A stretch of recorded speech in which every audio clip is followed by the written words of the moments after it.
Good day everyone! Kumusta kayong lahat? I hope that you are okay, and I hope and pray that you will pass all the subjects, especially your research subject. Today I am going to discuss about the General Basic Research Manuscript Format. I'm yours truly, Chris Pacunza, a senior high school teacher of Camarines National High School. Before anything else, the format will be the physical appearance of your manuscript, at kailangan ito ay paghandaan natin at syempre pagandahin natin yung output natin. To guide you with that, I have some few reminders on making your manuscript. First is walang iba kundi you have to correct your spellings in your manuscript. No misspelled words. So within the manuscript, especially those names na may ilalagay ninyo, dapat tama yung spelling nila. Past tenses must be observed aside from the chapter 2 or related literature and studies. Then, check by the grammarian, of course, para sigurado kayo na tama yung grammar ninyo, and as well, yung inyong manuscript ay magandang tingnan at basahin. Always proofread page by page. So, wag maging kampante na okay na ang lahat. So, you have to double check. We will also suggest that you can use some grammar checking apps for you to be able to make some changes if necessary. Another thing is the first page of every section of chapter does not have the page number, rather the second page. So, blankuan lang muna ninyo. Then the following page, doon na mag-uumpisa ang number. So, pero you have to assume na merong page number yon. Okay, let's count for the page number. Next is the table number must be in chronological order from chapter 3 to chapter 4. Sunod-sunod, so madali na ninyo maintindihan. Another technical reminders is there must be an introductory statement sa chapter, sa bawat chapter na gagawin ninyo. Like this one. This chapter or area or segment presents the. It's depend on the research that you are working with. Then, there should be a closing statement. Like, the next chapter or area or segment will discuss the, and kayo na pong bahala. Okay. No signing yet of panelist, grammarian, subject facilitator, etc. That's include me or some assigned faculty to be the format checker. Okay, there will be a scheduled date for signing, so to be announced yan later, or just wait for the instructions of your research teacher. So, for technical assistance for you, para dito sa mga references, just follow the APA style. So, yun lang naman. And I think that there will be a teacher will going to discuss about the styles or tamang lagay ng mga references ninyo in your manuscript or on your manuscript. Okay? So, maliwanag. The content must be in justify format. Para magandang tingnan, side by side. Okay. Send a soft copy for your research or research teacher, advisor for pre-checking and grammar checking as well. After revision, please send the corrected manuscript to your grammarian through electronic mail or depende kung anong preferred niya for final checking and editing before printing. After checking, print the manuscript in a short bond paper, substance 20, with standard or high quality ink. We'll give clear instructions on this later. Okay. Pero idagdag ko lang, after na ma-check ng inyong grammarian, make it sure na masasend nyo rin sa inyong format checker ang inyong manuscript. So, hindi pwedeng mag-check ang format checker kung hindi pa na-check ng grammarian. Yan yung isa sa pinakang madaling gawin. So, may mga changes kasing mangyayari if there's mauuna or kung mauuna yung inyong format checker, magkakaroon ng adjustment. Much better kung last na po yung format checker ang mag-check para at least sigurado kayo at walang magbabago sa mga gagawin ninyo. This is an example of format, especially on the table of content. So, as well as applicable sa lahat ng pages niyo sa manuscript. On the left side, it should be a 1.5 inches. And the remaining sides are 1 inch na lang po. Okay? So, take a look at this example. Yan yung chronological order of your table of content. Then use the proper spacing on the left side, especially for bookbinding and for binding purposes. So 1.5 inch or inches. Preliminary page, ito po ang nakalagay. Page number are in Arabic numbers. Example, ito ang nakalagay. Then title and every sections are in capital letters. Example, approval sheet, the cover page, the approval or certification, acknowledgement, dedication, abstract, and etc. So, naka-capital letter siya. Okay. Table of content, please follow the correct format. The page number must be aligned vertically and highlighting of entries inside the manuscript. So, like this one.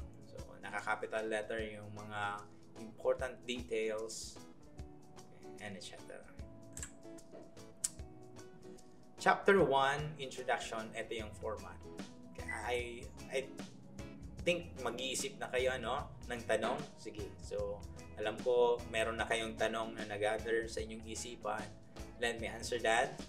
So sir, ano pong size ang font na gagamitin?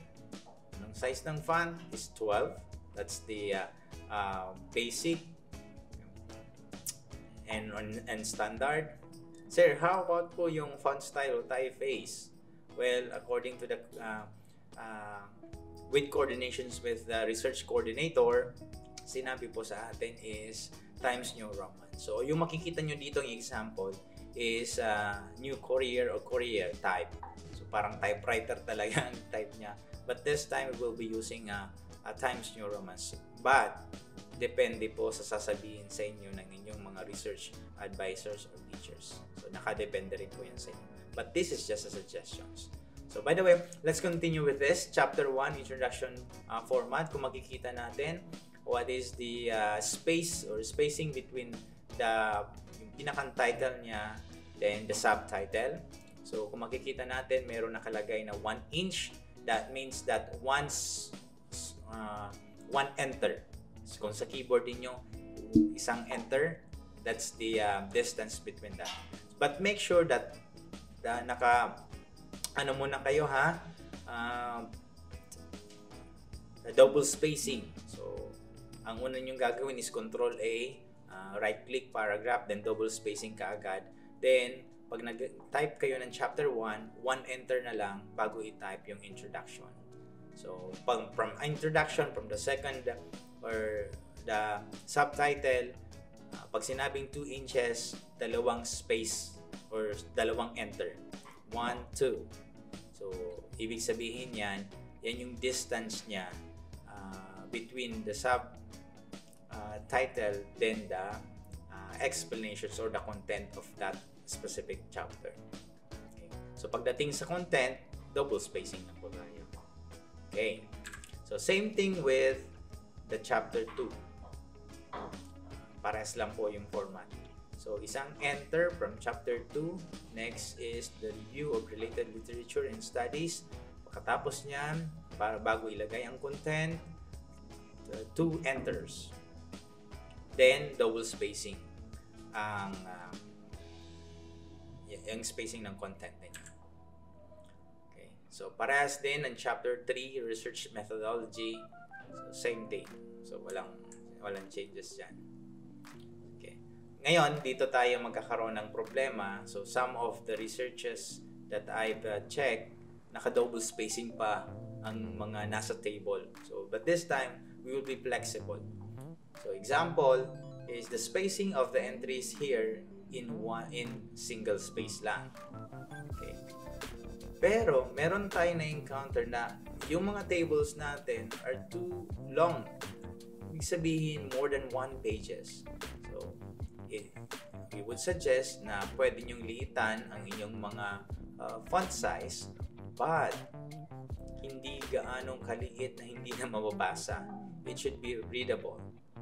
The table can place then inside of it are your explanation. So please refer to the files in the library for guidance. Okay. For chapter 4, analysis and interpretation, same formatting din tayo. So as is yan ha, na left is 1.5, then the rest sides is 1 inch. So sa spacing naman, chapter to subtitle or title to subtitle, 1 inch or 1 enter. Then from the subtitle, go into the content, 2 enter, then proceed with the content of that chapter. Yun.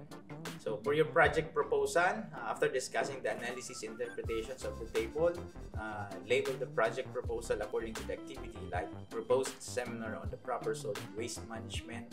Then discuss how your project proposal can answer the needs of your respondents. Do not just place the format on of the project proposal, rather discuss it. So I hope and I know naman na in-explain ito sa inyo ng mga research teacher regarding this. So same thing with chapter 5. With chapter 5 na tayo, madali na matapos. Sana. Okay, sana po nasa chapter 5 na sana para matapos na. Anyway po, chapter 5 is the summary, conclusion, and recommendation. So same distancing, same spacing, same format with other chapters. Okay. Applicable for problem 1, 2, or 3 kung meron kayo. So ito yung distancings niya. So same thing, chapter 4, example, chapter 4, then yung subtitle niya, which is the summary, conclusions, and recommendation, is 1 enter. Then the explanations on that is the double enter. Then pagdating naman sa problem 1, another 1 enter. Okay, findings, 1 enter, up to recommendations. Then double spacing for the closing statement. So halos same format with the other chapters para uniform. Okay, this is one of the reasons kung bakit meron tayong discussions on the format. Okay, for your appendix or appendices, ito yung magiging system niya. So based on the presentations, okay, naka-center yung inyong mga appendix. Like for example, sa appendix A, ang nakalagay sa susunod na paging or something na content, ang additional content of your manuscript, bibliography.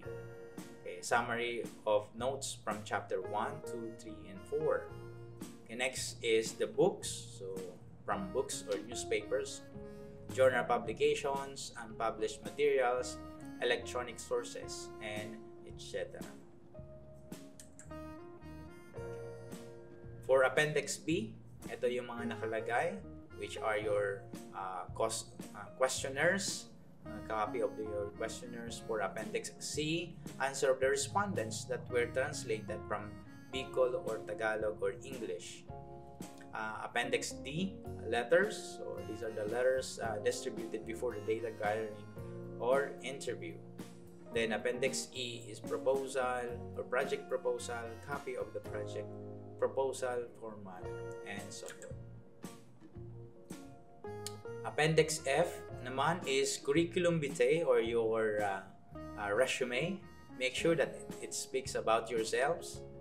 Then Appendix G naman is the documentations, pictures with captions which are related to the research process. Okay. Any questions? Okay, kay teacher na lang po magtanong at siya na rin pong bahalang magsagot. If there's some adjustment with these presentations, well, I will give that to your teachers. So you just follow their instructions. I'm just presenting the format what will be the format of your manuscript. Okay, a friendly reminder for you guys, and ito yung na-encounter kong mga problema, especially on the presentations of the research. Okay, nagkakaroon na ng mga konting problema, pero naayos naman. Okay, number 1 is save your files. No, always save your files to your computer, flash drive, and your cloud drive kung meron kayo. Kung meron kayong Gmail account, for sure you have a 15 gig cloud space, then save it. Okay, at least meron kayong backup. So importante ito. Don't reason out na, ma'am, sir, hindi nawala po yung copy ng aming manuscript kasi po nakasave dun sa laptop. Yung laptop hindi na po nag-on. Kaya problema po kami. So hindi sana ma-avoid natin yan. Make sure that you have all backups as possible. Okay, meron tayong public computers. Okay, some of you don't have their own computers or laptop wherein research are being done sa ibang computer, like sa computer shop, or nakikihiram na lang ng computer or laptop. In case ang nangyayari is nawawala, nakukurap, or even hindi na automatic saves. You thought na nakasave na siya, pero nung nag-restart yung computer sa computer shop, pag recheck mo, nawala. Okay, kasi naka-defreeze yung computer. Problema yun kasi halimbawa naka 20 pages ka na, sasayang. Ayaw natin na kayo ay umiyak. Okay. So save, use save as. So, kung mapupwede, every time that you type in, okay, Control S. Okay, para save kayo. Kasi there's a time na nakalimutan mo mag-Control S, mag-save, nag-brown out, nakang ilang pages kang type. So, walang automatic recovery yung computer or laptop. Problema na naman yun. So, magre-retype ka na naman ulit. So, sana may iwasan natin yan. I include this kasi nandun tayo sa paggawa ng manuscript, pag-type, pag-format, pag-layout. So, you have to be very careful in doing it kasi ayaw natin na masayang yung inyong mga oras sa paggawa ng manuscript. Okay? Do not overwrite. Ano yung ibig sabihin ng do not overwrite? So, meron kang nagawang mga manuscript, kung mapupwede is use save as. Yung ibig sabihin ng save as. Pag save as mo, okay, pwede mong ilagay na edited 1, edited 2, edited 3 para at least hindi mag-overlap yung inyong mga nagawa. Kasi may posibilidad kasi na yung dinagdag mo, hindi mo pala kailangan. Ngayon, magwo-wonder ka, ano nga yung idinagdag ko kasi tatanggalin ko lang naman. Pero kung hindi ka nag-overwrite, nag-save ka by file, so mas madaling ma-recover kung hanggang saan yung changes mo na pwedeng balikan at pwedeng tanggalin. So, yan yung isa sa mga sekreto din ng paggawa ng research or even other documents na ginagawa niyo. So, wag niyo i-override, pasiguro kayo parate. Okay?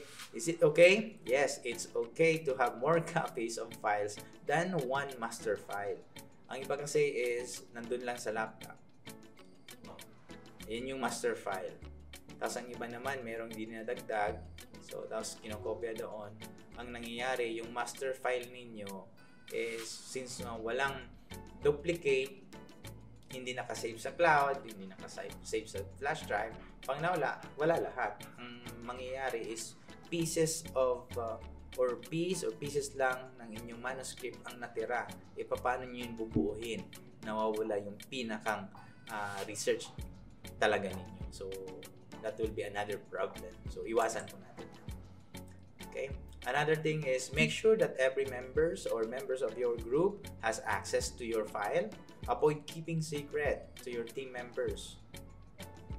Ay, akong gumawa nito, sa akin lang ito. Pero group kayo So, they should know kung ano yung mga changes doon, and they should have a copy of it. So, yun yung ibig sabihin yan. Please send them sa messenger, sa group chat ninyo, isend ninyo yung latest copy every time na merong mga changes. Para at least kung maiwan mo yung cellphone mo, kung i-check ninyo, everybody have an access and can check your progress in making a manuscript. So, pwede nyo i-send yan sa mga online collaborative tools kung meron kayo at doon kayo mag-usap-usap para meron kayong backup na yung manuscript. Okay? So, for technical checking, kung ako mag-check or may assign na ibang teacher na mag-check ng yung technical format. So, for me, mag-schedule tayo ng technical format, checking. So, i-send nyo sa akin yung soft copy. Okay, dapat yung soft copies hindi nagbabago-bago. Kung ano yung pinadala nyo sa akin, yun din yung i-check ko, yun din yung ibabalik ko sa inyo with notes. So, walang changes dyan. And expect to receive feedback once na maibigay nyo sa akin, mga 3 to 5 working days. So, ibig sabihin may allowance, hindi pwedeng, Sir, Ma'am, pa-check po kami. Kailangan po namin mamaya kasi for printing na po. So, hindi pwedeng ganun ha. Just give you an advice.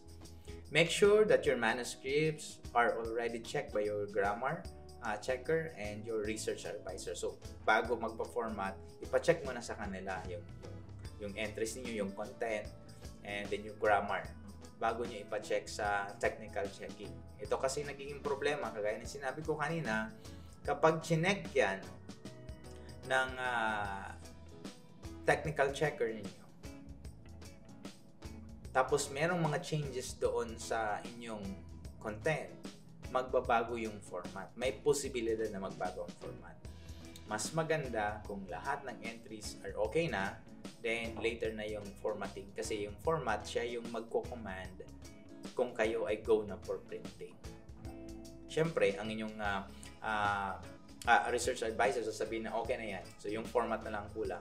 So, yung adjust natin yung format, itama natin, after na matama natin, yun, swak na yun. Pwede nyo nang i-print. Okay? So, maliwanag. I hope that you learn something. If there's some adjustment, I will leave that to your research advisor, ha? So, then ask questions para malinawan po kayo. So, once again, thank you very much for your time. And ako rin nagpapasalamat sa opportunity na ito to discuss with you about the research manuscript format and hoping to learn more dito sa ginagawa nating research for the benefits of everybody. So, hindi lamang kayo, kundi yung mga taong pwedeng makinabang ng inyong mga research. So, once again, maraming salamat po sa inyong lahat. Bye-bye.